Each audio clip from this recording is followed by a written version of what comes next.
Chris Kapilovic, go by Cap, make that a little bit easier. First of all, I want to thank Bob for inviting me to speak at this. It's quite an honor. I've been coming here since I think 2001 was my first one. You know, didn't know much about it and then discovered it, and I was at Alabama State at the time and came on up here, and since that point I've told everybody I can come across any clinic I've been to. The greatest offensive line clinic in the world is right here at the Cool Clinic. So been coming for a long time, and then have the opportunity to speak at it. It's quite an honor. You know, Bob called me, and we had a rough year this past year. We lost 21 players for the season due to injuries, which was something I've never seen in 26 years, and it was brutal. So we had a tough year, and Bob asked me to come speak, and I was like, damn, Bob, we didn't have a good year. You know, I'm kind of half embarrassed to be up here. He says, oh, the hell with it. Everybody has a tough year, and you've had some good seasons, so we'll move on from there. I've coached high school ball for 7 years. I coached JUCO. I coached 1AA level. I've coached Group of 5, and I had the opportunity to be at North Carolina now for 6 years. So I had a chance to work at all levels, and got a chance to coach some great kids and be around some great coaches. A lot of the stuff I've learned and done is from coming to this clinic and learning from these coaches. So the one thing that we're going to do today is a little bit off the beaten path. Is we're going to talk about just an off-season plan, having a year-long calendar, having a plan for your guys. I was going through it, and I think there's about 20 to 21 weeks during the year where, as college coaches, we can't do anything with our guys. That's a long time. And so if there's not a real good plan in place, I feel like there's some wasted time in there. So some of you guys probably already do this, but we always had drills and things they had to do and some different things. And as we've gone through the years, we went ahead and developed a calendar. So it's cyclical, and they know what to do year-round. When guys come in, they get trained from the older guys and from our GAs and from myself. So it kind of runs itself, and it's nice to have that. And we've had great progress, and we've seen a lot of results from it. So we're going to kind of share our plan here. I thought about this even when I was a high school coach. There's some things in here that I definitely could use. And, you know, when you come to these clinics, at least for me, I'm always trying to just pick one or two things or something I can do that can help me and help my programs. Hopefully something in here will help us out. So developing a year calendar. So we start off, we come back from the break. Hopefully we just won a bowl game. They get that little bit of time to go home, and we'll have an O-line meeting.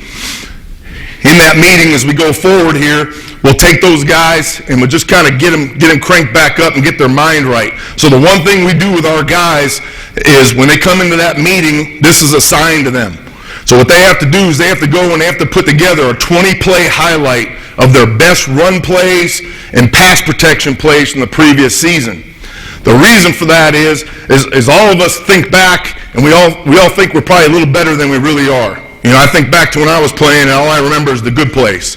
So, you know, the guys are coming off a little bit of a break, and they're remembering all the good things. So when I'm talking about a 20-play highlight, I want ass-kicking, great technique, doing the things that they were coached to do. And what happens is they start going through the games, you know, they'll see a pretty good play here and there, and they'll be like, you know, that's not perfect. So they start digging through it, and they really go through the season, and they really take some time and pride in putting together those 20 plays. What we're getting out of it also is they're seeing, you know what, I got a lot of stuff to work on. I'm not as good as I remember. I've got to really work on this technique. I got to give more. And the thing that does is it kind of gets them going. You're getting into that off season, and now they're motivated. I need to get better. I need to get better. And I'll sit down with them, and we'll go through that film.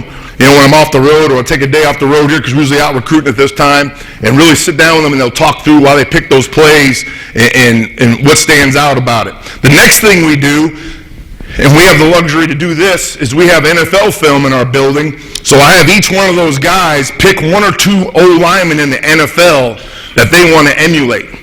So they go through and they watch his film and they build a highlight. This is what I want to be. So, you know, an easy one, our tackles, Joe Thomas was a guy they picked quite a bit. So they're going through, they put together that highlight, and again, it's something we sit down and watch.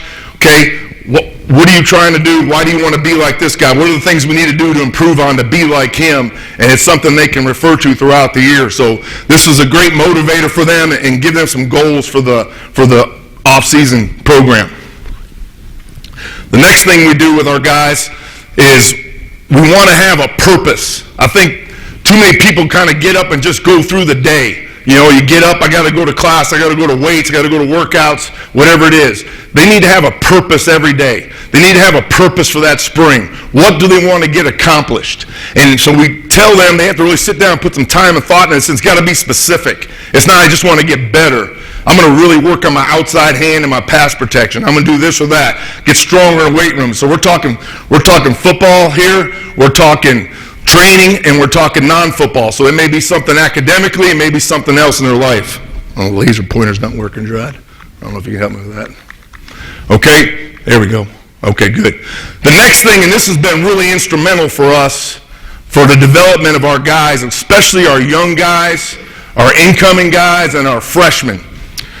We have a video playbook on our system, and that's your typical, you have the playbook rules, the diagrams, your base offense. The audio playbook is critical. That's something that we've done, and some of you guys may already do this. Some of you high school guys, you could do this even on Huddle. So the audio playbook, and it's a pain in the ass to do, but once you have it done, it's really good. So we take our first 4 days of install, and I go through it just like we're sitting in a meeting. So the playbook version will come up. I'll talk through it inside zone, 34, 35. Okay, the rules will come up from the playbook. I'll talk through the rules, the diagrams of how to block all the fronts. I'm talking through that. And then I'll have about 7 or 8 plays. And so it's just like I'm sitting in a meeting. I'm rewinding, fast forwarding, I'm laser, I'm talking through hat placement, hand placement, my base, my feet, and going through it. The first time I did it, it took me 45 minutes to do the inside zone, which was too much. I had to cut it down a little bit. But what that does for them is some guys, they just can't look at a playbook and learn. So they can take that audio playbook and we can put it on their iPads, put it on their laptops. You can have it set to where it can't be transferred or copied or sent to anyone. And they can really sit there like they're sitting in a meeting. They're sitting in a meeting and they're hearing everything that I want from them, every little detail.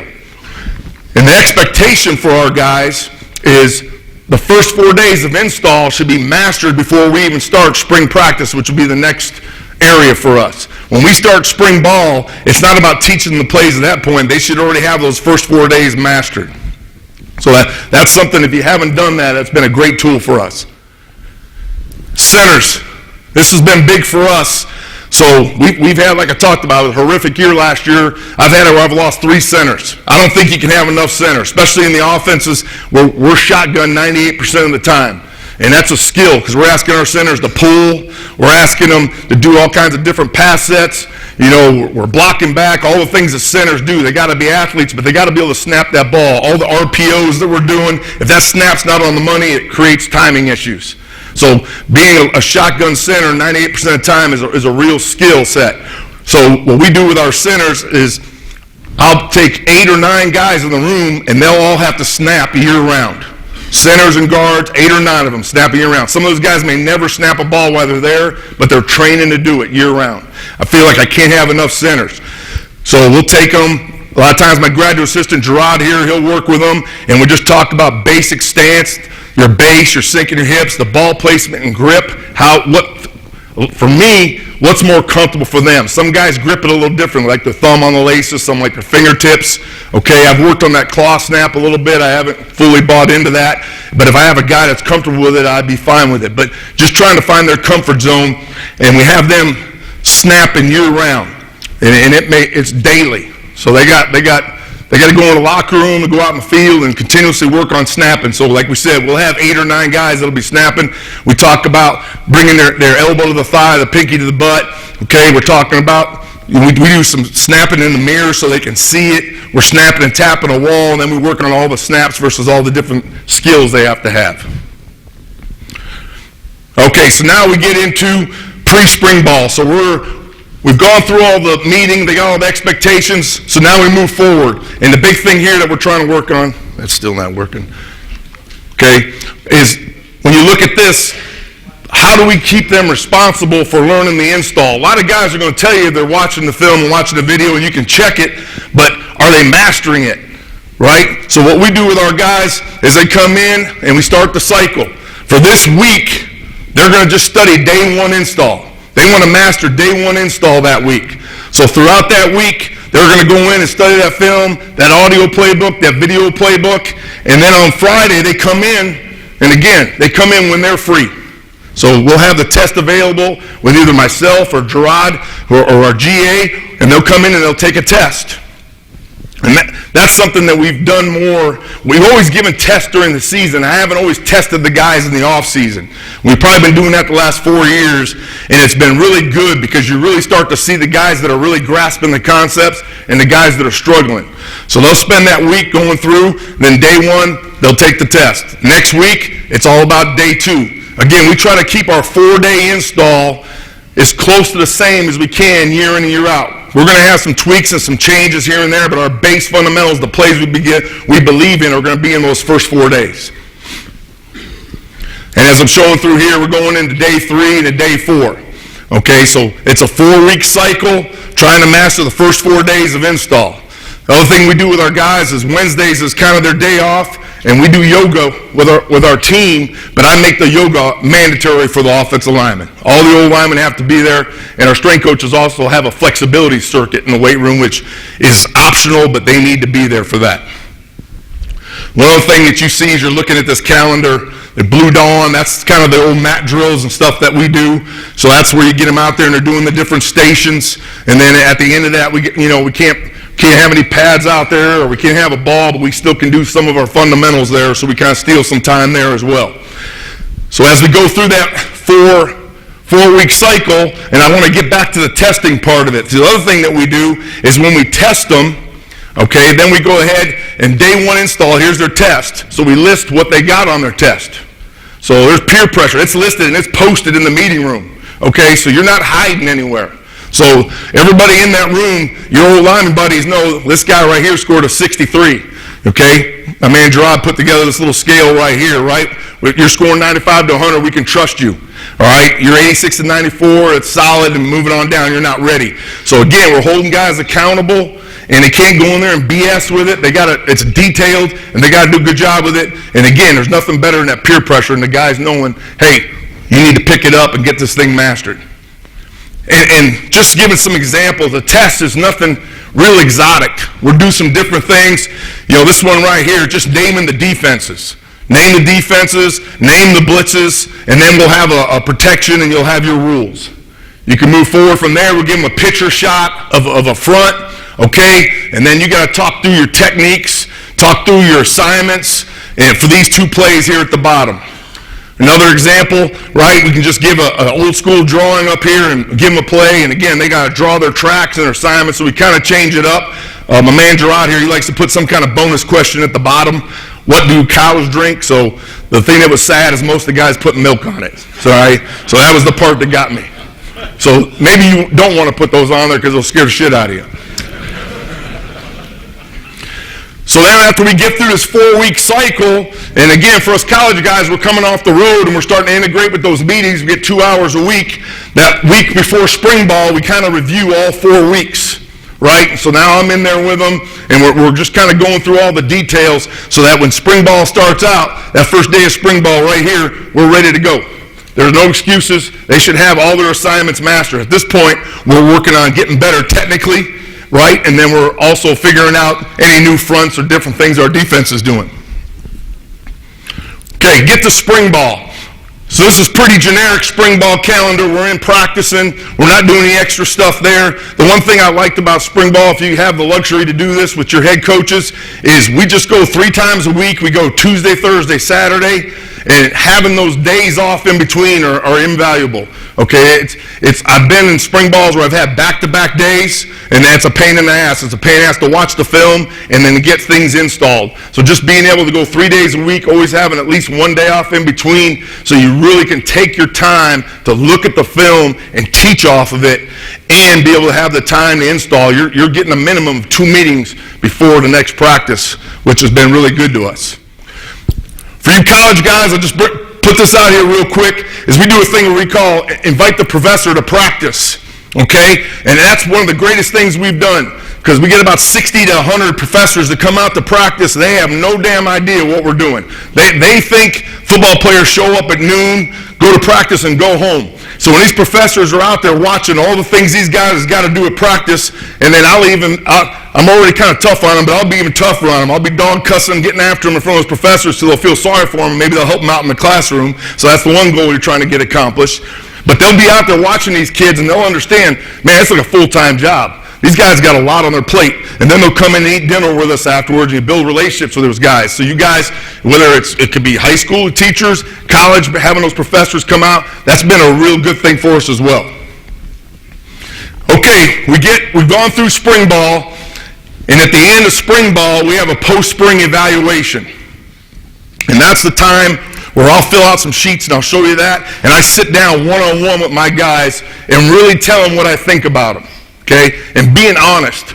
A lot of people nowadays don't like to hear the truth and really tell them what they're not good at or what they need to get better at, where they're at on the depth chart, and really show them what they need to do to be able to get themselves in position to be that guy that's going to get on the field over the summer. So going into that, this will actually happen before this. This is something, we had a group called The Program that came out and worked with our team. It's a military-based group, and it's about building leadership. It's been phenomenal for us. And so this is one thing they've done, is we'll go into each position room. The O-line will rank their teammates. So they'll rank them 1 through whatever. You got 18 guys in the room. They rank them. And then what they do is the top 3 guys, they got to give the reason why they named them the top 3. And then the bottom 3, they got to give the reason. And we're talking about what's a great teammate. So a great teammate's the guy that shows up early every day ready to work. He's prepared. He busts his ass to practice in the weight room. He's doing the things you're supposed to do to be a great player and then some. So that's a great teammate. So when we get the results, I'll tally it up. And when those guys come in and we meet, I'll point out to those guys that are in the bottom 3, that you're in the bottom 3. And they don't like to hear that. But it's good for them because sometimes people don't have a sense of what they really are. They think they're doing enough, they think they're doing right, but they're really not. So just being able to be honest with these guys, and these guys, this program, they do this in the military, they've done it with corporations. Any team, any program can do this, and it's been some really good feedback. Really good feedback. They had us do it as a coaching staff. We were sitting at a table, and we had to do it. We didn't write the shit on paper. We had to go around the room and tell each coach in the room what we thought he did good and what he didn't do, which got a little dicey when you got to the head coach. So you had to be careful when you went to the negative part with him. But it was a good tool for us. I mean, it's hard sometimes for you to hear the things that people think you need to work on or get better at. So it's good for people to continuously hear these things. The next part of it, I know this is kind of blurry. So we have this grid right here, and we're looking at these guys, and basically we're ranking them 1 through 5, with 5 being great, All-American, the best, 1 being poor. And so we'll go through in the personal, so we'll talk about people, character, attitude, discipline, academics. Then we'll go into the strength and development, your speed, athletic ability, and then you'll talk about your toughness, your durability, your contact, your effort, your blocking ability and spring, and then kind of how you are as a team player.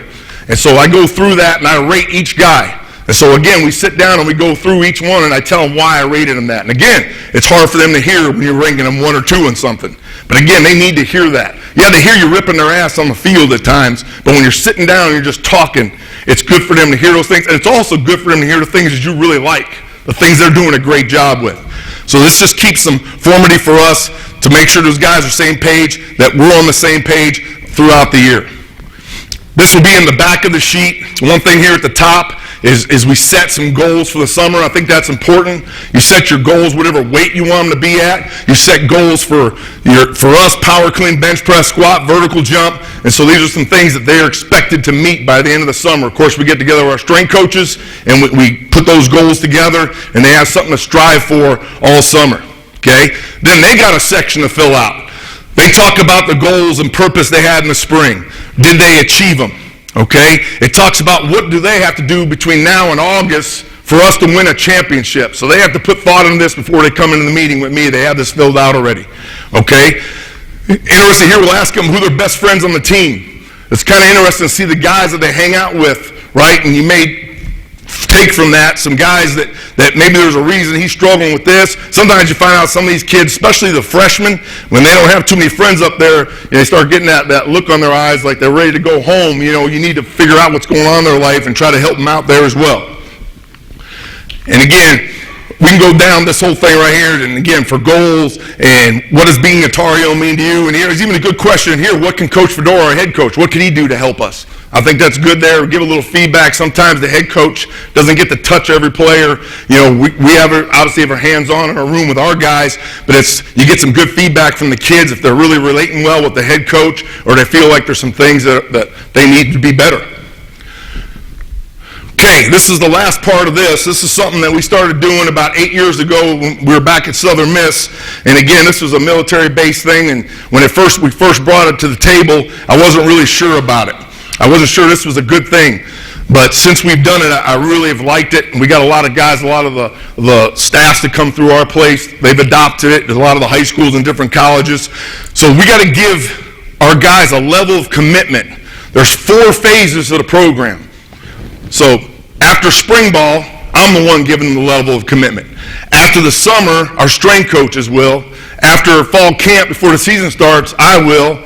And then after winter conditioning, our strength coaches will. So there's 4 quarters to the season. So again, it's another way of me giving them feedback of where I see them. What we do with this is it goes right next to their name in the locker room. Okay, so you'll have your name, Chris Kapilovic, and you're the compliant, committed, compelled, or God forbid you're existent or below. That thing's sitting there, again, for all your teammates to see. This is what the staff or the strength coaches think of you, and usually it's not a surprise. The teammates know more about them than we do, okay? The other thing is you got pro scouts coming in, right? So if you have some pride about yourself, we have some scouts coming in and asking, well, why is Johnny only compliant? So you have to answer that. You got parents, you got recruits coming in, and again, it's just another way of holding them accountable and having pride in themselves to get themselves to a high level. A compliant kid in the middle there, he does what he's supposed to do. There's nothing wrong with that, but he's not doing extra. We're trying to push these guys to be committed and compelled, to go the extra mile and do extra. So they're rated on this. Coach Fedora believes in this, and I think it's been really good that they need to know on a consistent basis throughout the year where they stand in the program and what the coaches that are working with them, what they think of them. And so like I said, it's been real positive for us as well. Again, in the spring ball, it's academic focus the last 2 weeks. They got some voluntary lists, but the big thing there is focusing on finishing up their academics. Okay, then we get into summer school.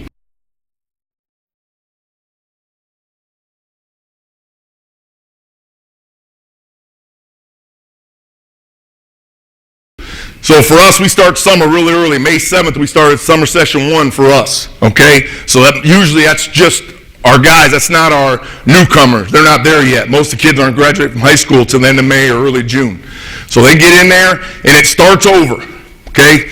Begin day 1 install. So the cycle starts. So if we made any adjustments in spring, I'll change the voiceovers, make some movements, and we're back to that 4-day install cycle. So they start right in there, day 1. And again, they're going to take a test. We change the test up on them and making sure the test isn't real long. It's just hitting on all the key points for your install. Again, they're getting in the weight room. Okay, we think it's important for them to get in the meeting room on their own, to study film, and the older guys are running the meetings. Of course, on their own time, they're taking advantage of the audio playbook that we talked about. Again, yoga's still going.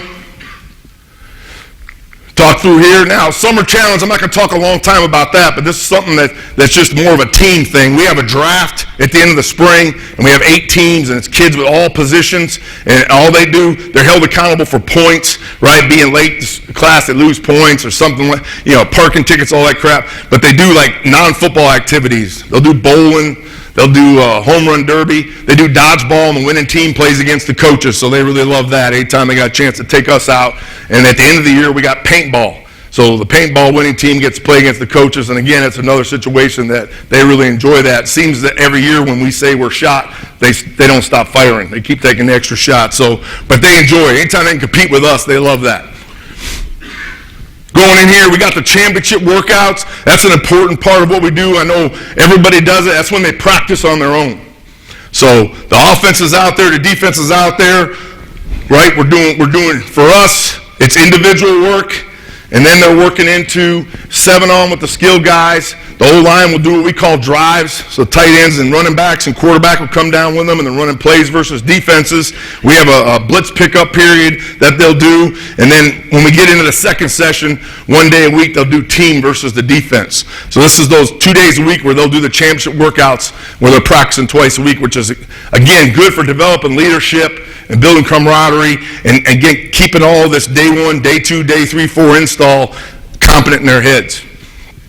Now, when we get to this part, the championship workouts, we've made it real easy for them. So you get your basic face, and they pick it up, and they already know what drills they're going to do, what drives and plays they're going to do, all that good stuff, okay? And then how we have it set up is, so right here is an example for the O-line. Okay, that day they're going to spend 5 minutes of drill, they're going to work 15 minutes of pass, 15 minutes of run. And then what we do is we have all these drills in the system. So they can go in the day before and kind of look at these drills. Because you know, some of these drills you may have done a couple times during spring.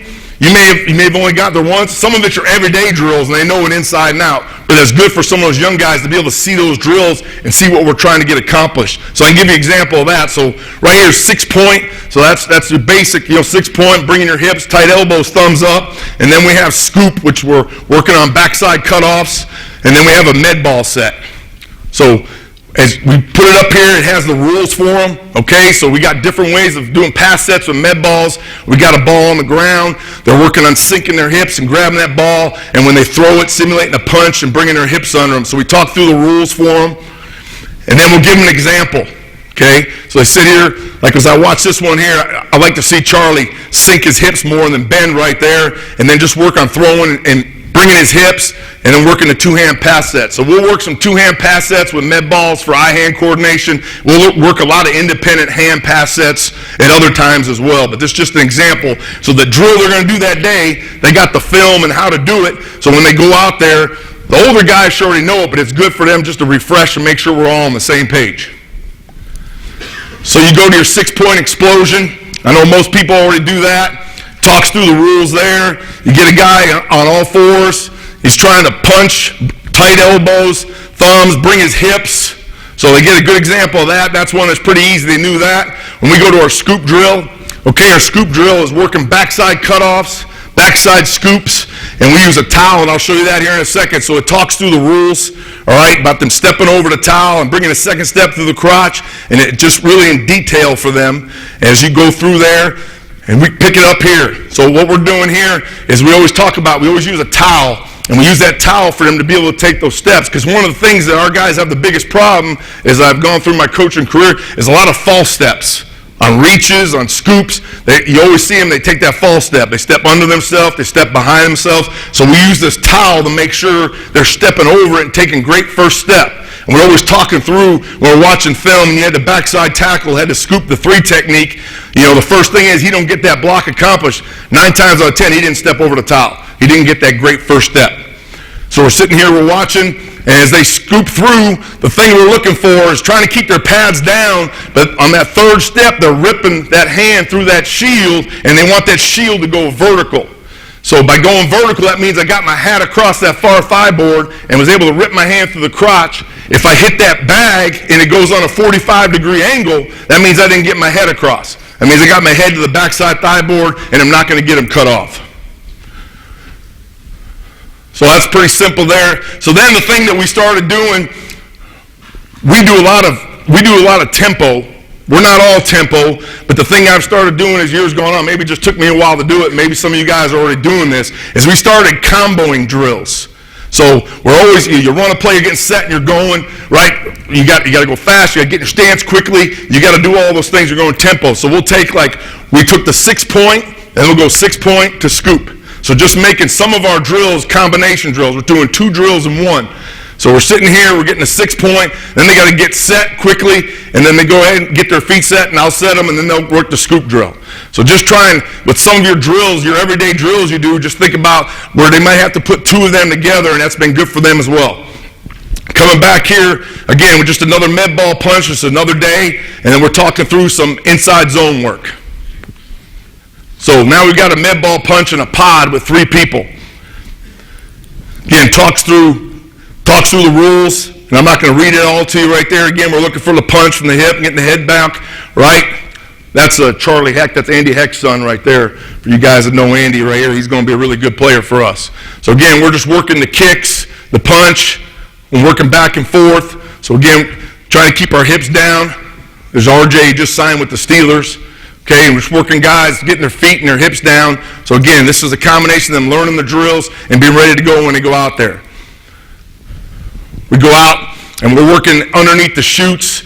We're doing muscle memory with steps. So we're going jab. I'm giving them a jab call, and they're resetting their feet, and then go. And then they're coming off the ball, working underneath the chutes, bringing our hands underneath and working the lift. Then we get the angles on the board. And again, talking through the rules there. So we get them on an angle. We call it a tight read for us, 2 inches downhill, trying to get the play side foot, outside the play side foot, backside foot, play side of the backside foot, and get my hat across the midline. So again, we can work that. We can jab it once, we can jab it twice, and then from there we work the progression.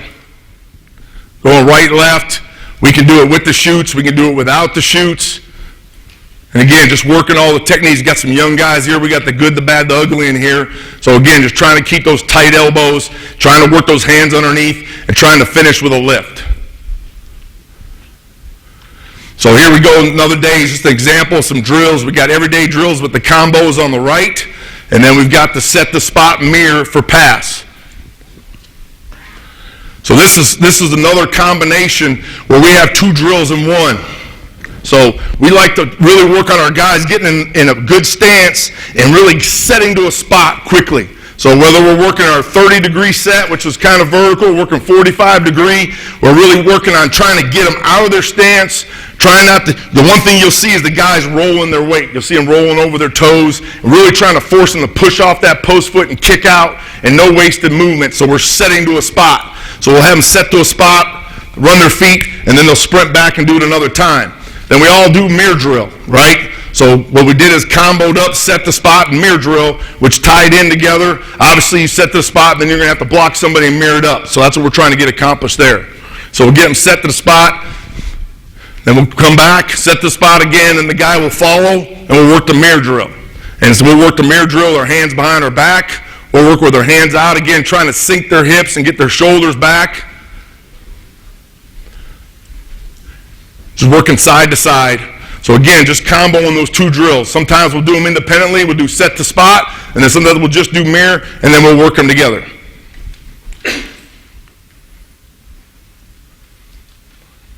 Okay, just talking through combos, and I probably have about 6-7 minutes here. All we're doing here is just working all our zone combos.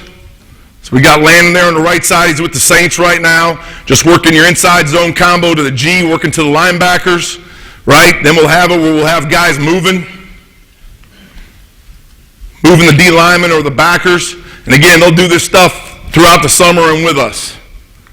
Working backside zone. Working that settle step vertical for the guard and the backside tackle. We call it angle bucket slide step, trying to push that thing vertical.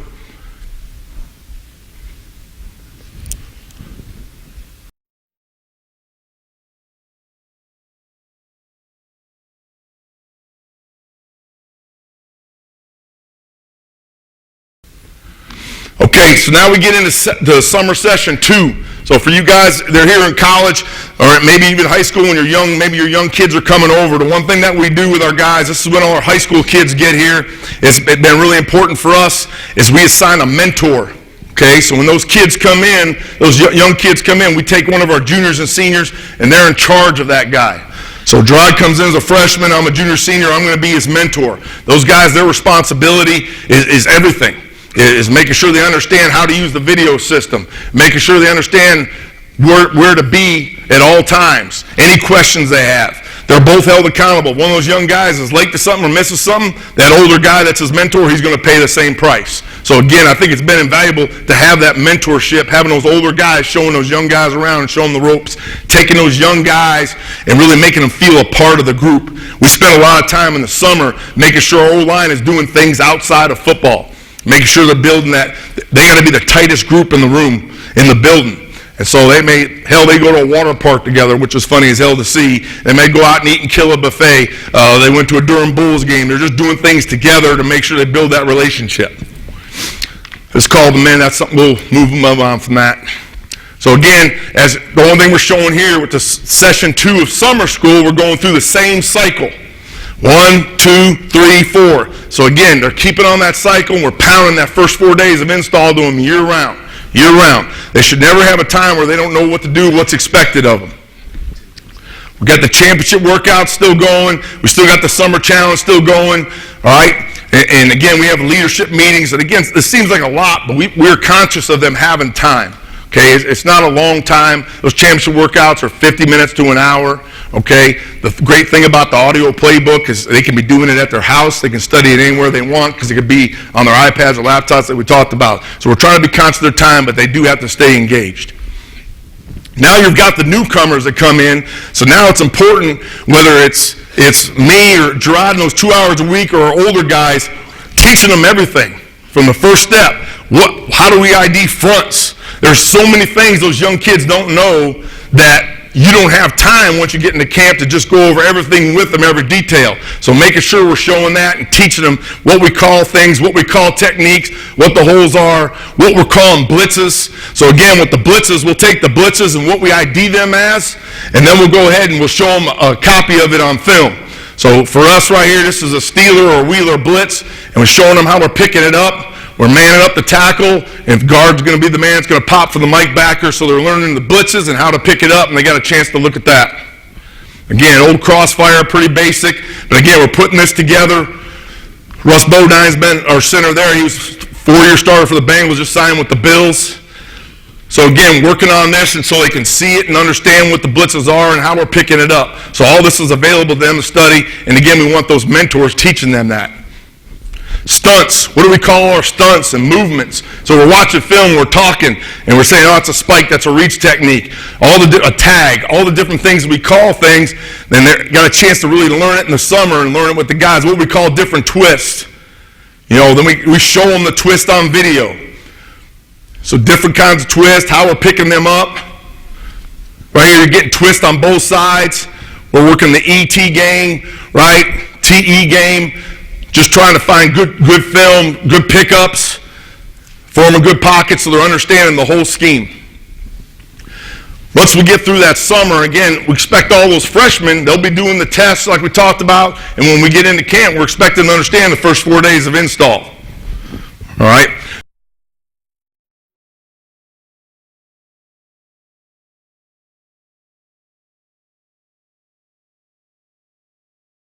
Some of the base things, the breakdowns, we get them detailed blitz reports. Okay, we'll draw up all the blitzes we're going to get from our opponents.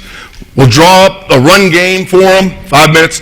Okay, the other thing I think is important in here, I know I'm buzzing through some of this fast, some of that stuff's pretty simple for everybody. Opponent film study, that's something that, when you're telling your guys to study film of your opponent, a lot of them just want to sit there and they're watching the film. They don't really understand what they're studying. So I think it's important to have something on paper that tells them what they need to study.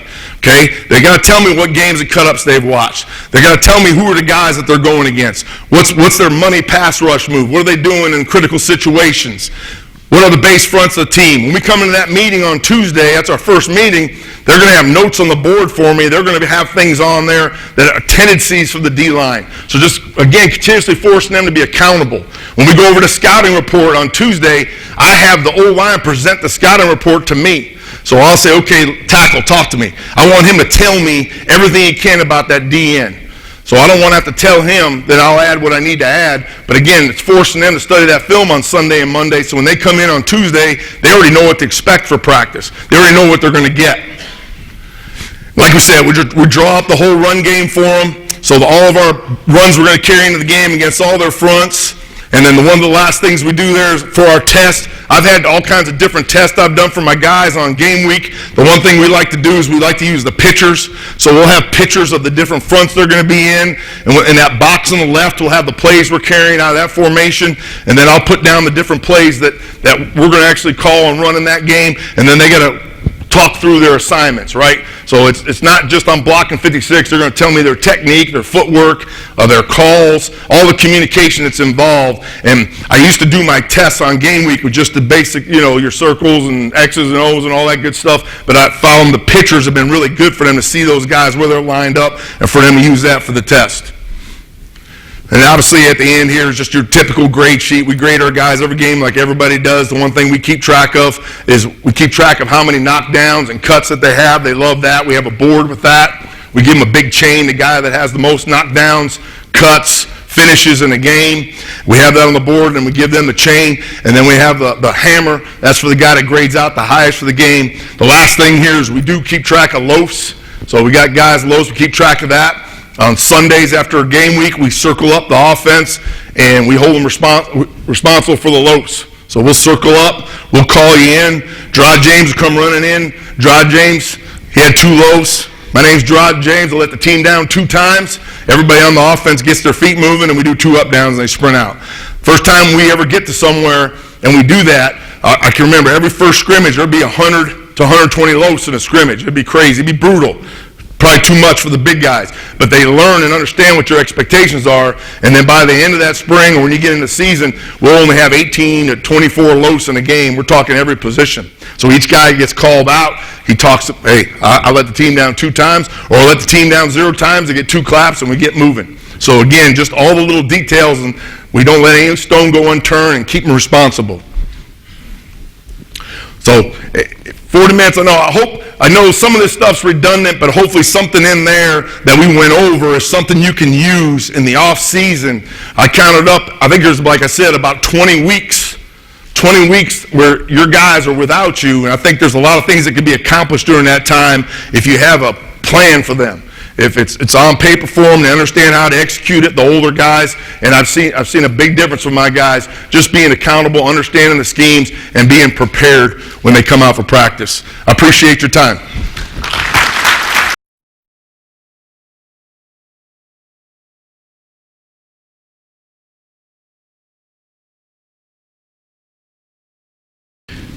Coach, thank you very much for asking me to be part of this. I'm honored. When Coach was talking, I did a little quick Rolodex in my mind. First one I came to, I think, was 94. So, cool clinic. So I'm very honored to be here. In all honesty, guys, when Coach sent me the email asking me to do this, I looked at it, I said, nope, not going to do it. I want to know parts of it because this is the best of the best. But then I thought about it and I said, you know what? It's an opportunity to maybe give something back a little bit for all that I've taken. So I'm honored to be here. One of the things, the big thing I'm going to do is I'm going to talk about the power and counter read series a little bit from an O-line perspective. One thing I always try and do every time I am asked to speak at a clinic is I try and find something that maybe will fit, because not everybody in here is going to be a gun team, run the power read, the counter read. But the one thing I've learned in my 2 years of being at Penn State, not being a coordinator and an O-line coach, is on May 18th, you may not think you're running it, but on September 14th, you may have to. So hopefully there's some things in here that'll help you guys. One of the things that's important, I'm going to buzz through this. My head coach, this is a big thing with him. So if any of you, he asked any of you, I went through this, but this is just what we are. I want to get down to the important stuff. So one of the things I want to talk about is why we do the power read and the counter read. We're a gun team. 2 years ago when I got to Penn State, that was a very new phenomenon for me. I'm going to show you a little visual of that. Back in my time when I was at Minnesota, Northern Illinois, Southern Illinois, we were a 22, 21 personnel, sometimes 23, 13, 32 type of team. So to become a gun team was, or a gun offensive line coach was a little bit of an adjustment for me. But one of the things that we talked about was It's very hard, in my opinion, for teams that are spread teams, 3 receiver, 4 receiver, tight end off the ball teams, to find ways to have perimeter runs. So one of the big things is why we do the power read and the counter read is an effective way to get the ball in the perimeter in space without having to set the edge. I know a lot of guys in here are probably pin and pull guys. I had been a pin and pull guy. You get into 2 tight ends, you find the C-gap player, you block them down, you pull, you get the ball on the edge. We don't even have 2 tight ends in the game at the same time ever. So that wasn't a possibility. Teams weren't giving us the option to do that. You can only throw a swing pass so many times and call it a perimeter run. So we had to find things that were going to help us get that ball to the edge. Now, with that being said, I don't consider power read and counter read an outside play. I consider it quarterback power. Everything I talk to my guys about, and I'll show you this as we go, is we deal with power read and counter read as a quarterback run play. I don't care what happens on the perimeter. I don't care if Johnny didn't crack block and Joey didn't loop block. I don't care about those receivers. I care about what happens inside, and I'm going to show you that. One of the things that we talk about, and I never thought about it until I got to Penn State, was when you talk about looking at a defense and evaluating defensive personnel, the one guy that kind of always is the 11th guy you talk about or is the guy that doesn't really come up much is the field backer. Some people call him a Sam, a spur, a stud, whatever you want to call him. Basically, he's not athletic enough to be a safety, and he's not physical enough to be an inside backer, so they kind of find a spot out there to the field for him. We feel like that's a guy that we want to take advantage of when we're going to the field. So that's one of the big reasons why power read and counter read, especially when we go to the field, we feel good about it. The other thing is I am a physical guy. I like the idea of being physical, playing a physical game. Like I said, a lot of power. This gives us a chance to have that. But at the same time, we don't have a fullback. We don't have the kind of tight end that you're going to want to run a lot of this with. So we got to make those adjustments. That's where the read part comes in. The extra that I really like is the defined entry point for the quarterback. I know teams will run it. We call it sucker, where when the back's coming through and the quarterback's reading the backside end, or it's a receiver coming through, and then all of a sudden everybody's zoning the other way. The linemen are zoning. We have a hard enough time getting our backs to figure out where to fit on inside zone or on a zone play, let alone a quarterback who's reading a defensive end and then's got to try and find a point of entry on zone. So we really like the idea. I do as an offensive line coach the defined entry point. The rest of this is just kind of the big thing is we do run the power read and the counter read to make sure we keep defenses honest. I wanted to show you this real quick. You know, this was who I used to be. And this is why it was so hard with the adjustment. If you look at that, now this isn't 3rd and inches. This isn't 4th and 1 on our side of 50. This is 2nd down and 5. And this is what, when I was a coordinator, this is what we used to be. That's a lot of bodies in there. All right, I'll do the math for you. That's 20 bodies inside. So when we would run power, one of the things is we'd come up, we'd run power, we'd do all this, and it never seemed to quite work out the way you wanted it. Guys weren't fitting on the right people, a lot of bodies in there. What's nice about what we do now with the counter read and the power read is, you know, right off the bat, you look at this box right here, it's a lot more O-line friendly. And I'm going to get to talking about this play in a minute when we get into it. But you can see right here, you don't have to be perfect on those things in their space. And that's what I really like about this play. That's what I like about this series. It doesn't have to be an edge play all the time. It can be. It can be an outside play. It doesn't have to be.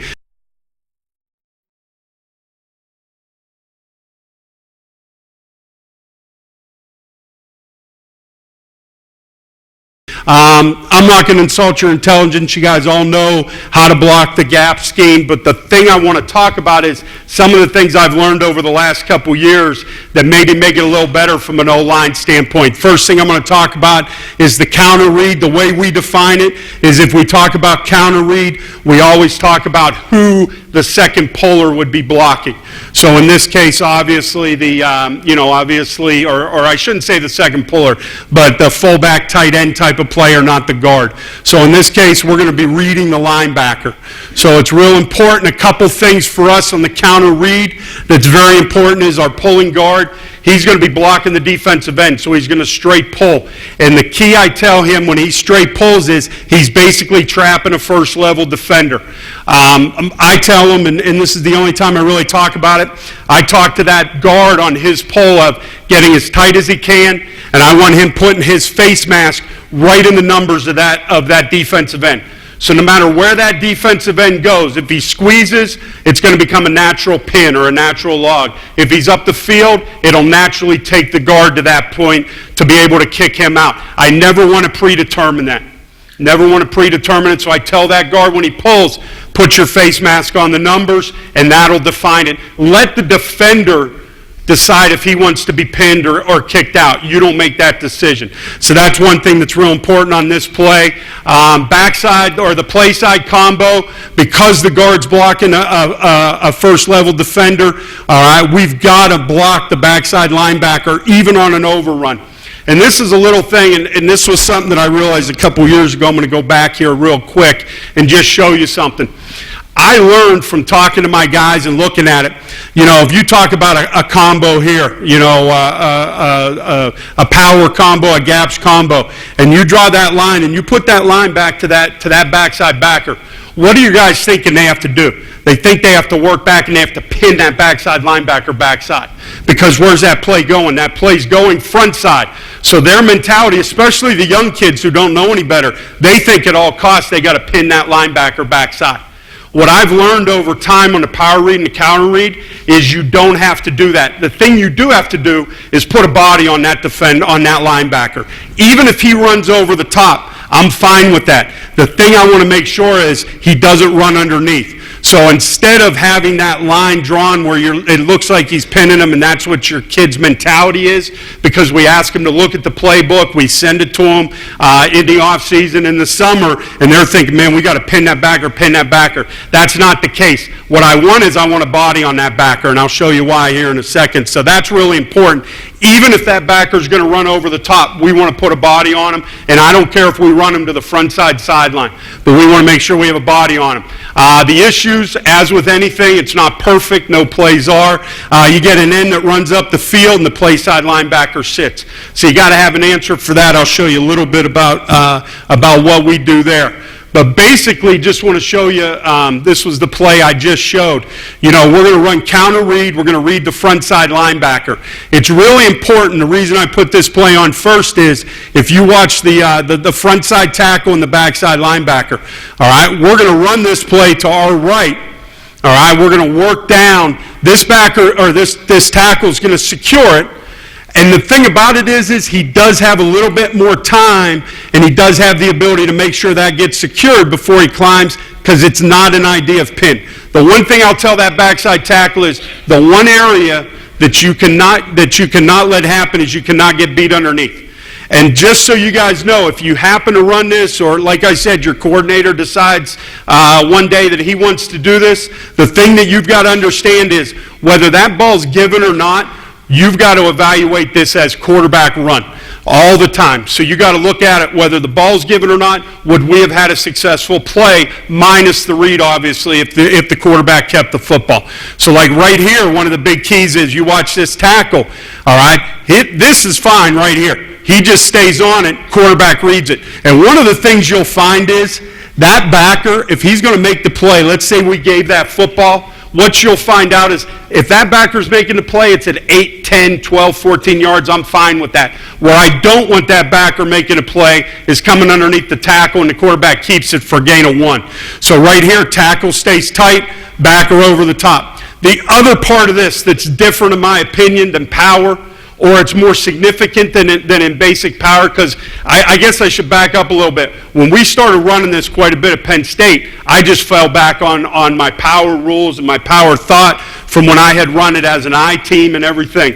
One of the big things is this ball cuts back an awful lot. A lot of times, C-gap power, even, the gap scheme, it would hit off tackle or it'd hit downhill. But until it got to the second level, it wouldn't cut back. Because the quarterback's in the backfield, when he gets that ball, when he reads it, he starts cutting back sooner. There's got to be a great amount of pride on the backside of these guys hanging in on their blocks, because more often than not, our big plays on this came with the quarterback taking it out the backside. So rather than just saying, hey, on your sift back here, just make sure that guy doesn't go and blow something up, kind of keep him wide. We really work on being aggressive back there. This has got to be a huge part of the equation right there. And then, of course, it always helps. These guys seem to be in the way most of the time. Occasionally, it works in our favor right there. All right? I won't argue with that for a change. All right? But the point being is a couple things is, I'm going to evaluate every play on it. Does the quarterback have a chance to gain yards if he pulls that ball minus the read?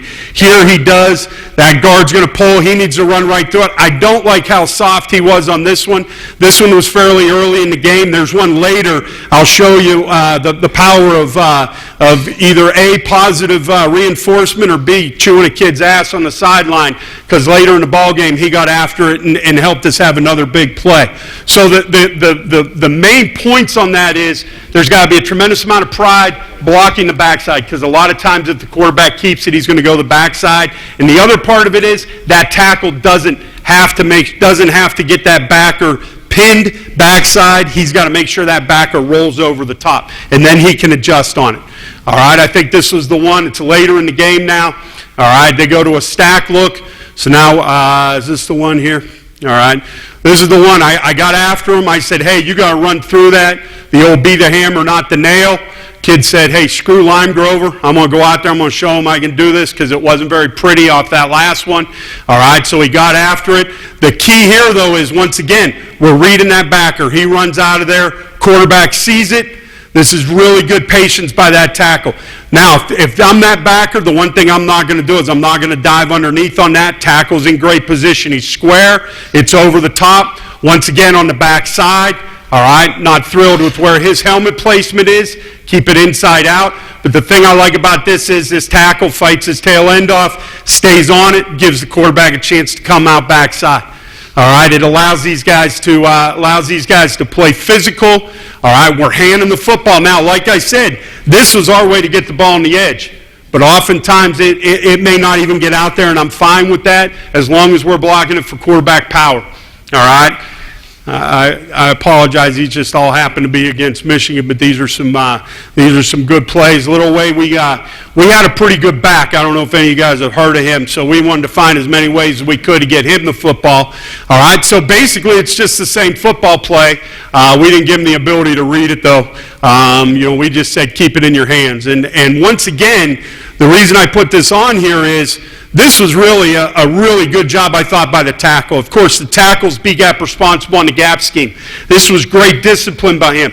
He said to himself, hey, it's not mine, keeps going, gets on the backer. This backer can't help himself, wants to go over there and make a play.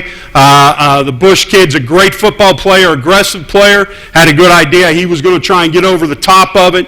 They all wanted to get down, try and make a play, and it opened up lanes for us. Guys stayed on it. I'm not going to say this is the best by the center.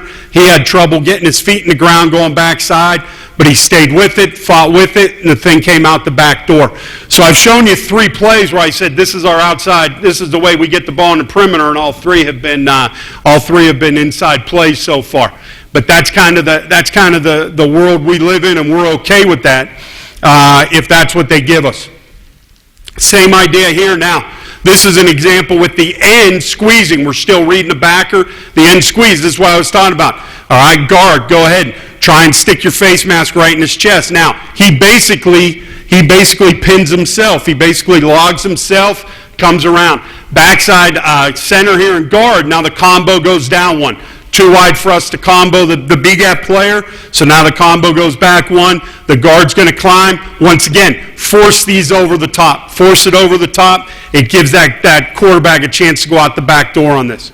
I think you guys all know that, all understand that. The big key here is the quarterback having the ability now, if he needs to give that thing because that backer's out of the equation. I mean, we don't even have to put a body on him. He takes himself out of the equation, gives us a chance to get a good football play. This is similar now, similar type of deal. It's an odd look. So now our combos are going to go back. The key is keep it as tight as possible. Force them over the top. Get them out of their gaps, and let your quarterback go.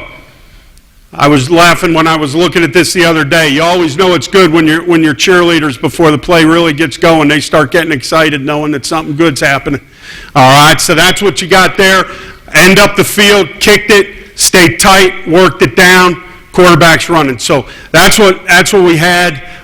This one I put on here because this was a really good job. I think this backside backer wanted in the worst way to get back up underneath, but because of that tackle's course, forced it over the top. So we're still reading the front side backer, working our way back to the backside backer. This tackle stays tight. That backer now, the only choice he has is to go over the top, and that's just fine with us. All that tackle needs to do right there is get a piece of it. All right, get a piece of it. Now the quarterback can come out the back door, and now that safety's caught between a rock and a hard place. All right, got to keep his feet there. All right, so now here's one where we're reading the front side backer. If any of you guys have played against Iowa, they love to on pulls. Backside three sees it, rolls over the top. So we wanted to make sure the tackle stayed extra tight to seal it off. If anything, whether the quarterback kept it or the quarterback gave it, we're going to make the backside backer be a guy over the top to make a play. This is a great example here. We give that football, but I'm grading this as really poor by that guard, the pulling guard right here, because I'm always thinking the quarterback's giving it. I've shown you about 3 or 4 clips, keeping it, where the quarterback kept it every time. This is one where I don't care if this works outside. I could care less. We are blocking quarterback power inside. So I'm okay with what's going on. I like the wall we've created. Got a wall of blue jerseys sealing off the white. Backside backer stuck back in behind. But if you watch the guard right here, he tries to get cute. He is blocking. What's he doing? He's blocking for the outside play. And that's not what we want. He should run right through that. So if that quarterback pulls it, that quarterback's got that lane based on that backer. If the quarterback needs to give it, he's driving right through 96 right there. He gets a little cute. If the quarterback has to pull it, if for some reason that backer runs out of there, it's a dead play. So that's on us. That's where I don't care what they're doing on the edge. We got to make sure that we're blocking it as quarterback run every time, because we can't dictate the read, but the thing we can dictate is that quarterback keeps the football, that we're going to make sure we take care of business.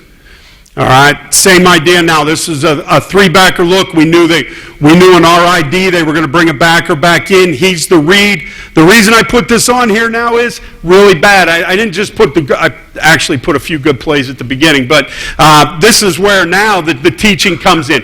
This tackle, this isn't very good by him because he's going to block this as though the quarterback's going to keep the football.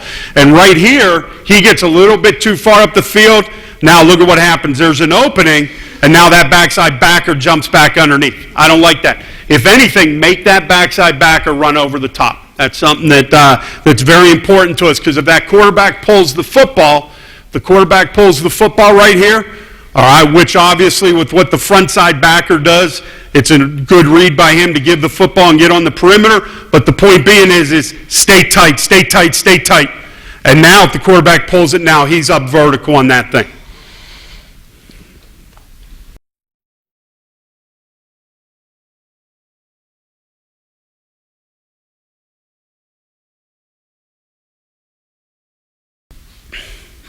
All right. Now, one of the things I talked about was if the end's going to work up the field on you and the backer's going to hang and sit, that they kind of got you. Well, how do they do that? They see the back's away. They know the back's going to come flat through. They can tell their back and their end, hey, let's make sure that backer sits, end up the field with backer away. Well, one of the things we do is we will go ahead, we'll go a swing action, get it out. It's no different for us. So once again, even though he's running out of there, When I'm looking at this play, I'm saying, hey, if the quarterback had to keep it, let's say 39 just blows gas out there. If the quarterback had to keep this, do we have a chance?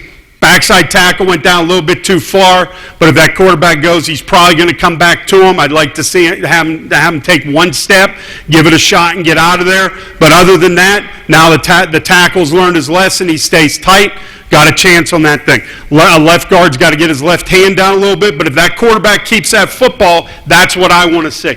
So that's how I'm grading those guys. That's how they hear about it. I could care less how that ball gets on the perimeter. I want to make sure the quarterback power part of it is good to go. All right, this is a good example. One of the early plays against Michigan, the right guard did a great job. Got his hands inside, was physical. Here he's a little lazy with his hands. Gets a good long arm by the Nebraska D lineman right here. Quarterback has nowhere to go. For me, even though this was an X plus yardage play, this is a poor play on our part. We need to be better at the point of attack. To me, the point of attack starts here, and then if it's all working hard over the top and we're being physical and it cuts back, so be it. Here, this is just the quarterback kind of being a guy. All right, the one thing I will say is he didn't give up on this play, keep fighting on the backside, gave this thing a chance to come out the back door. The other thing about it is it's hard for these guys to really hang in there. They're not sure what's going to happen with the read. They're not sure what's going to be the end result. The other thing I'd say on this is poor footwork initially, even though he squares up. Be patient. This defender, the backside backer, will not make a play if we get that ball out on the perimeter. And if he does, it's going to be in pursuit. It's not going to be for a 2-yard play or 1-yard play. So be under control. He wants to go over the top, let him. Right here, he jukes him a little bit. So even if we did a good job, I still don't think we're going to have a whole lot up inside because that backer's jumping back inside. Hey, front side tackle, stay tight, good job. Force it over the top. Go ahead and run it over the top now. Don't outthink yourself on it.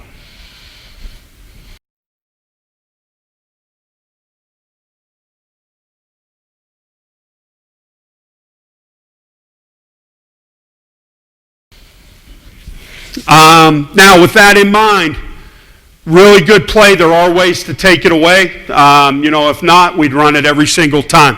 So what happened was we said, you know what? If we're going to do that and the end's going to run up the field, the end's going to create problems, he's going to beat the guard to the mesh, those types of things. We needed to have answers. So we started talking about the power read concept with reading the end. Reading the end, now the guard was going to pull now, and we had him pulling for that front side backer. I'm going to let you in on a little something. I'm going to kind of show you. We're in the process of, we went back through, and the first play I'll show you really precipitated it. I don't know if you guys have ever been in a situation where you're going through your cut-ups and all of a sudden one play brings everything to a screeching halt and you literally spend a day, 2 days going over it. Hey, how can we make it better?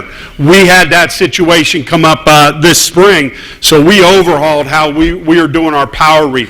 There are some minor adjustments to it over the counter read that we had. That ultimately we feel like obviously we made the best decision as far as the play goes, but I want to kind of talk to you about what we're doing on it and then show you what our issues were.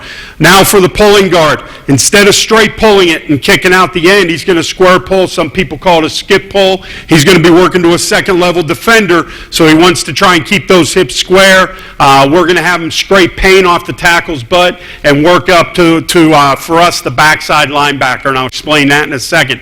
Play side combo, all right? We can really hang on this now. We have taken the offensive line out of really worrying about the front side backer unless that front side backer gives us no choice but to block him. And what I mean by that is if he blitzes downhill and runs into our guard. Otherwise, we're going to take care of everything backside.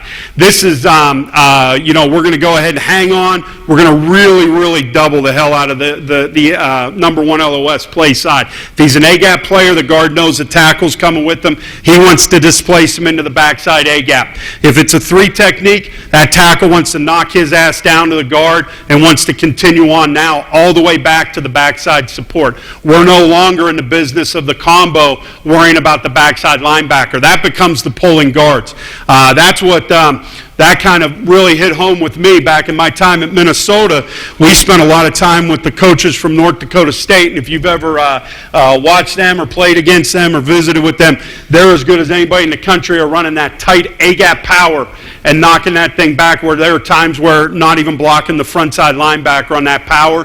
It's the same mentality here, and we really took that to heart. There are some issues with it as well that I'll kind of discuss how we try and take care of those, but this is the play that really kind of got us going, and we probably spent too much time on it, but I feel better about where we're at. The way we ran this play last year was we're going to read the end. The guard on the pull, he was going to work. This is the front side linebacker. We're going to go to our right on this. Offense is right. He was going to work inside out on that backer. We got a receiver out here who was going to work outside in. He was blocking for the quarterback keep. The receiver was blocking for the quarterback give. Well, what happened was we need to have our combo. We had our combo working back to a backside backer. They had their backer up. Our tight end made a call, so we know whoever became is what we talked about, that backside backer. So for sake of argument, talk about number 30 being the backside backer right here. So last year, we were looking to work the 30, down man, back block, all that good stuff, and that guard was going to pull. If this backer was gone, he was going to stay on track up to the high safety. All right, that was how it was supposed to be. What happened on this play was we really didn't do a very good job. That tackle tried to knock it down, but he was worried about 30. So he comes off it. Guard isn't doing a great job. He's kind of worried about what 30's going to do as well. He needs to own that more. But here's the problem we had. The pulling guard gets out of there. He's running. The front side backer's gone. So now his eyes are, okay, where do I go next? Well, I told him, hey, safety, or if the backside backer's over the top. I had that kid looking at a lot of things. And this is a great example where he didn't do any of it very good. His eyes are out there. He's trying to figure out. He kind of takes it more and he delivers it right there. And here's the interesting thing is if you look at this, the quarterback keeps this ball, but his course keeps working further and further out. Where there's a linebacker out there that the only thing that's blocking him, and you'll see right at the end right here, you see where our receiver is? That backer's free. He can come in and take a shot because look at all this pressure coming from inside. So what we talked about was, hey, rather than having that guard worry about this backer if he doesn't blitz, I mean, if he blitzes, he's going to run into him. We got to just get back to the line of scrimmage. It's kind of one of those deals. But let's go ahead and block the hell out of the 3 technique because now we're going to work all the way back to whoever's left. Guard, scrape paint off the tackle's butt, stay tight. You take the backside backer. Let the front side backer decide what he's going to do here. And you know what? They can't help themselves. That back comes flying out of there. He runs out of there. So instead of having all these white jerseys sneaking in there, and all of a sudden, now look at all this pursuit. And believe it or not, even though I would say this is as shitty a block play as you're going to have, is about an 8-yard play, which is utterly amazing. But the point being is I think it could be a lot better. So we started talking about that. And then one of the things that came up was one of our guys said, well, you know, when you have that guard pulling, if the backer's gone and you do have the backside backer sealed, you got a chance to get up on that safety and have a huge play. And here's the point I make, because I remember this play distinctly. This is from 2 years ago. Our left guard is as physical, or excuse me, as athletic a kid as I've ever coached. He can really run. He's athletic. He gets out of here. We're running the same play, and what happens is he's running. He knows now, hey, they've got it blocked. I'm coming around the bend. He gets up to that safety. Well, the problem is he gets there about the same time as the back. So my contention was that was the one time, and all the times we ran this in practice and everything, we got that guard up to the safety, and as he cut him, he also cut our back. So my point was let's go ahead and double the hell out of the 3. Let him come and scrape paint right here, stay tight, block that backside backer right there, seal this all. Let the receiver block the front side backer, and when we give this, my feeling is if he's blocked and we have any kind of block on him, as our back gets out of there, we should have a good enough back that he's got a chance to at least make a move one-on-one with that safety, as opposed to the train wreck that kind of happens here. Now, I love the kid's effort. He's out there, he's selling out, he's showing his body out there. But, if you're actually giving the tackle, you got to credit our left guard with the tackle on this play. So I said I'd rather make sure that first and second level are secured. Let's let the back earn a scholarship off the safety. So that's kind of what we did, and we started to do it this spring. So I threw a couple clips from spring on here. All right, we're going to run this. This was the first day we did it, and we had been running the counter read here. So that end thought he was going to get blocked. Guard just bypassed him. You can see he kind of blows down in there, actually knocks our center off. But once again, my whole thought process is I'm looking at this play. He's working to the backside linebacker now, staying tight. The tackle's climbing up. So if that quarterback keeps that ball and the backer's over the top, our center got knocked off. But if that quarterback can come out of here backside, now we have somebody even for the backside safety, and it can become a huge play. So that's what, that was the big thing. Nothing changes as far as the tackle. If it is an A-gap player, he's going to stay as tight as possible. Like I said, that end kind of knocks our center off so it doesn't look as clean. But everybody else other than our center there, I feel like if the quarterback kept it, we would have had a good play other than what happens with the center. Now we're going to go ahead and we're going to go to the left, so now we're going to read the end of the field here. Or I'm sorry, we're going back on the boundary. All right, should read look at the highlighting there. Back into the boundary, so now we're going to double this. We got to be better at this. We got to be more physical. But here's the thing is now, eventually we get this thing knocked over. If the tackle comes off and seals it on the backside, guard's going to scrape paint, stay tight. Now, here's the thing is, this backer, this kid started out as a safety, then he went to that magical Sam backer for us. Now we moved him inside. Take a look here. Even with that, okay, now the safety's got a chance to make the play. But let's say the safety gets caught up. He's nowhere near making the play, and our guard's nowhere near blocking him. But I guarantee if the quarterback kept that football, that guard's going to play a key factor on that backside backer. So that's what we got to. He's going to scrape paint. We're going to try and get it all sealed off backside. He's got to do a better job of seeing it and coming off on it. The guard's coming. If that quarterback kept it, you'd love for him to hit it right back up underneath. And we should have offensive guys for defensive guys if we get that.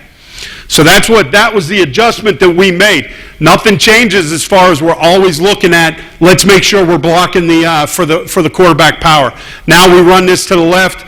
All right, I could have killed our left tackle. He doesn't take a good first step, kind of gets him off kilter. But now, hey, this guard's pulling for that backer. Quarterback now, I'm sorry. He's reading the end. We got somebody to block that inside backer. They can't help themselves. They can't just stay in there if by chance we give that football. It just doesn't happen. So he starts running out of there. Quarterback keeps it. This thing should go right up Main Street. He can't help himself. He gets confused. He blocks that backer. If he were to stay on track back, because what you'll see is there's two back there. We got a receiver going for that one. He's coming back for the backside support. Guards on that. Now we can take that thing and we're running away from these guys because we did a good job for the most part on the backside. Guards got to do a little better job, but that quarterback can keep it vertical. Who makes the play? Backside safety. Who should have the backside safety? Our tackle. So we got some work to do on it, but I like the direction we're heading with it. Going to the field, these are the issues we have with it. All right, this was really good by this tackle. He checks, continues to go, climbs, guard pulls for the backside backer. Quarterback reads the end here.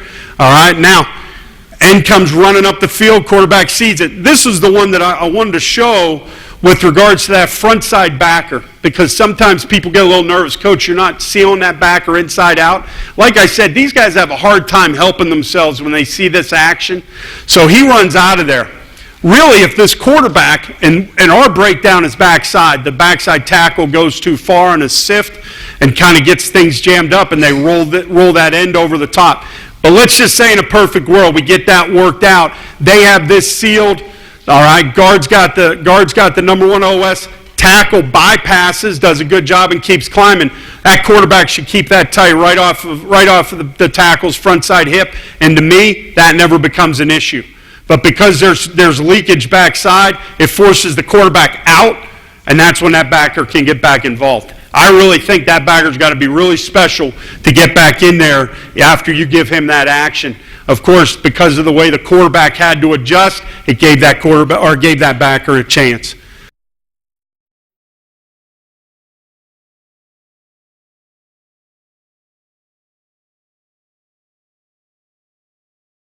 One of the things we do on this, it allows us to is, this is kind of our way to run, I guess you could say, speed option, or whatever you want to say. We do the exact same thing. Everything for us is going to be the same. We're going to read the end. We're going to have our tight end now is going to arc for that backer. We've got a receiver for outside. All right, tight end's going to check for blitz, work up to his backer, keep the helmet outside. So we have that backer blocked outside in. Up front, we're going to knock it down. Tackle can stay forever. Knock it down. We got to get better at that. But he comes off. And now if that quarterback had to, if that end saw this and started running right away, and the quarterback had to, now what we have is we've got people blocked on the backside, even the backside safety as he runs. So that's what we really like about it. That guard's going to stay tight. I like him to stay up. That's good right there. Scrape paint. He's working for backside backer. We got bodies on bodies. Now we're tossing that thing. What that does for us here is, if that back was on the other side, teams can scheme it up and they can say, hey, you get tackled down and you get arc, get up the field, disrupt the quarterback's read, force the quarterback to pull it. Backer, you can hang a little bit longer when you see that, even though it's hard for them to do. Here, with this being the same side, just like that swing action on the counter read, on the power read, you run this really like an option play. Now the quarterback knows he's pitching it, he gets it out there. I don't know how he teaches, the quarterback coach teaches him to pitch it, not my deal, but he would know right here, and unlike zoning this, he now knows there's a defined point of entry, and then he can work his way back accordingly. So we really like that. This is a good example here. I'm going to show you. This was the same thing. We ran this as a toss action. If we were doing this year, what would happen is that receiver's responsible for inside backer. Our combo is going to be down lineman, number one LOS, the backside support, guard's going to pull for the backside backer. They blitz the front side backer, so we end up picking it up on our gap scheme, our initial rules. So we've got B gap, A gap. Guard still pulls for his backer. This year, and I'll be shocked if we can get it done, that receiver needs to continue on, and he should take ours because we ended up taking his. Now, if that happens, I'll believe it when I see it. But now that receiver is responsible for that backer. Backer disappears, so we end up taking it. Nothing changes for the guard as he pulls around. You'd love to see number 5, our inside receiver, it's gone. Continue to go and take that backside support. So now the end does go up the field, quarterback keeps it. Now, instead of maybe, I don't know if he'd even get there to be honest with you, but at least you give yourself a fighting chance. Now the quarterback can get vertical on it and get up the field and maybe even make a move off that backside safety. All right, guys, I got you. I put this on here because I knew this was a sympathetic group right here. All right, I want you to watch the right guard, on his pull. All right. Now, does anybody have a problem with that block right there? All right, I was chewing their ass all game. Get people down, get people down. All right. They called a clip on that. So, or actually, they came back initially and said clip, and then they said, well, because he was out on the perimeter, he's got to be between 10 and 2 on it. He couldn't come from backside there. So I was so excited. I'm down about at this 20-yard line. I came sprinting down. I was so excited. All of a sudden, that flag came out. My heart sunk. But that was an issue. The reason I put this on here was, number 1, to get a little cheap sympathy, but number 2 was, this is what we're not going to do this year. If you watch our left tackle, and I put clips on from last year to kind of show you why we decided to go with what we did. Watch the left turn he's got to make right there. Well, now, if we're doing what we said, guard's going to come around. He can't get up inside, so he's going to keep coming. He'd have the backside backer, which he eventually gets. Tight end's got the front side backer, and now he keep climbing out of that backside safety. Because this is a no-win for that. This is a no-win for that front side tackle because he did a great job of staying tight. If that end had run up the field, we're in great shape if the quarterback kept the football. And like I said, that's a big key for us. Yeah. Yes. If your guard gets spilled like on that one right there, so Yep. you don't block him for quarterback run no matter what. Yeah. They're thinking quarterback run. In all honesty, obviously, It's not going to be quarterback run, but I don't want to clutter their minds with that. Really, the one thing that we're going to try and do a better job of is at extreme is scrape paint off the tackle's hip until they absolutely don't let you. Because even then, you can continue to wrap around tight and get onto that backer and give it a chance. But the rule still applies as he comes around. If that backer's running, I have no problem if he were to take him and run him into the sideline, as long as the body's on a body out there on the second level. So that's what that's the big thing for us. Let me see here. Oh, this was another example here where the guard kind of pulls and the tackle, they kind of end up both on the backside linebacker right here. So he comes and he's starting to roll over the top. The guard doesn't really have anywhere to go. So they both kind of end up on that backside linebacker where, if you watch, there's an overhang over here, where if the quarterback kept that thing and started to work up on through, if that tackle stayed tight and the guard was pulling to that, I think it gives that quarterback now even more comfort to take that thing backside, because that overhang down support player is now being blocked, whereas these two guys just kind of both meander out there and both end up on that front side backer, and the guard really doesn't even do anything. Tackle's kind of over there. I think we can be better served, and that was really important. I'm going to buzz through this just real quick here. This was kind of the shovel off of it. The one thing I will say is it's the because I know I only have about a minute here, is the play actions are really, really good.